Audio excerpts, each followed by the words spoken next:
کے حالات کو دیکھ کے رونا آتا ہے کہ ہمارے میوات کے اندر، ہمارے معاشرے کے اندر وہ برائیاں نظر آتی ہیں جو ہمارے یہاں دیکھنے کو نہیں ملا کرتی تھی۔ ہمارے اسلاف نے کتنی محنتوں اور مشقتوں سے اس کو سینچا تھا، اور جو میوات دور دور سے باہر سے دنیا آیا کرتی تھی کہ بھئی ہم میوات جائیں گے، حضرت مولانا الیاس رحمۃ اللہ علیہ نے وہاں سے ایک کام شروع کیا جس میں میوات والوں نے مولانا کا ساتھ دیا۔ وہ کیا چیز ہوگی، وہ کیا جگہ ہوگی، آج ہم جب وہاں کو دیکھتے ہیں، وہاں کے حالات کو دیکھتے ہیں، وہاں کے مناظر کو دیکھتے ہیں، کیا نظر آتا ہے؟ کہیں اولیکس باز نظر آتے ہیں، کہیں عیاشیاں کرتے ہوئے لوگ نظر آتے ہیں۔ لوگوں میوات ایسا نہیں تھا اور اس طریقے کے حالات نہیں تھے۔ آج ہم قرآن سے دور چلے گئے، سنت سے دور چلے گئے، شریعت سے دور چلے گئے، پھر کیا ہوگا؟ یہی ہونا ہے۔ اور عطا اللہ شاہ بخاری رحمۃ اللہ علیہ فرمایا کرتے تھے کہ اے ہندوستان والو، میں نے تمہیں اتنا قرآن سنایا کہ میں سر سر کو سناتا تو وہ صبا بن جاتی، میں پہاڑوں کو سناتا تو وہ پگھل جاتے، میں دریاؤں کو سناتا تو ان میں طغیانی آ جاتی۔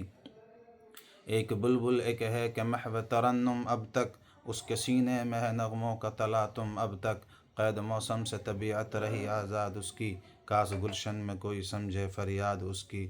لوگوں، یہ زندگی زیادہ دن کی زندگی نہیں ہے، اپنی آخرت کی فکر کریں۔ یہ دنیا مٹ جانے والا جہاں ہے۔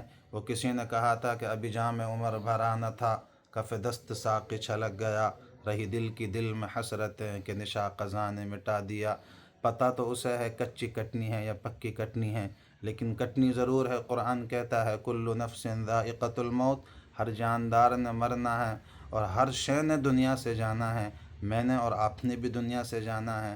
ہم اپنی فکر کریں اور اپنے میوات کے حالات کو سدھاریں، اپنے بچوں کی فکر کریں، ان کے مستقبل کی فکر کریں، اپنی بیٹیوں کی فکر کریں۔ اور ایک چیز میں بہت ہی صاف اور کھلا اور علی اعلان کہنا چاہتا ہوں کہ جو لوگ اس کے کہتے ہیں کہ بھئی بیٹیوں کو کالجوں میں پڑھاؤ، اسکولوں میں پڑھاؤ، میں اس کا مخالف نہیں ہوں، بہت شوق سے پڑھاؤ۔ اللہ نے آپ کو پیسہ دیا ہے، آپ بڑی بڑی گاڑیوں میں اس کو استعمال کر رہے ہیں، بڑی بڑی کوٹھیوں میں استعمال کر رہے ہیں، کیوں آپ ایسا نہیں کرتے کہ کمیٹی بنائی جائے اور ایک گرلز اسکول بنایا جائے جس میں صرف اسکول لڑکیاں پڑھیں اور اس میں لڑکوں کا جو ہے آنے جانے کا انتظام نہ ہو، صرف اور پڑھانے والی بھی لڑکیاں ہوں؟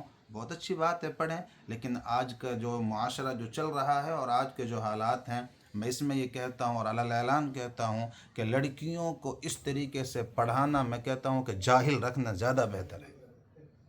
اس لیے میری آپ سے بہت مؤدبانہ درخواست ہے کہ آپ سبھی حضرات اس چیز کو دیکھیں، اس پہ غور کریں، اور یہاں کے جو معتبر، ہمارے جو میوات کے جو معتبر لوگ ہیں، مہذب لوگ ہیں، نیتا ہیں، اس طریقے کے لوگ ہیں، بڑے لوگ ہیں، وہ اس بات کو غور کریں، فکر کریں، اپنے بچوں کے بارے میں سوچیں، عوام کے بارے میں سوچیں، عوام کا مستقبل سوچیں کہ ہماری بہن بیٹیاں کدھر جا رہی ہیں، ہمارے نوجوان کدھر جا رہے ہیں۔ آپ ان کی فکر کریں اور غور کریں، اس بات پہ سوچیں۔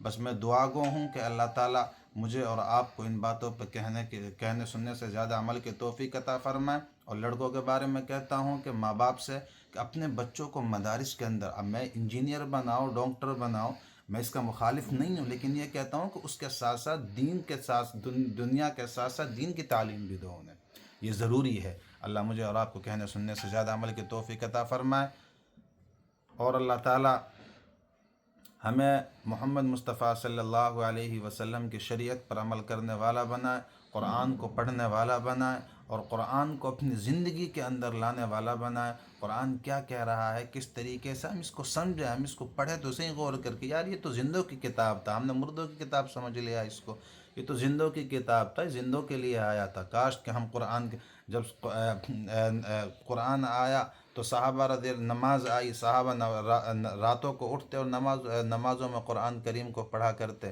اور ذرا سی دیر میں اپنے مسئلے حل کرا لیا کرتے تھے۔ بس اتنا مسئلہ ہے کہ اللہ تعالیٰ آج ناراض ہے ہمارے حالات کی وجہ سے، ہمارے اعمال کی وجہ سے، کہ ہمارے اعمال الگ چلے گئے، ہمارے اعمال ہم سے جو ہمارا طریقہ تھا، جو ہماری سنتیں تھی، وہ ہم سے چھٹ گئی۔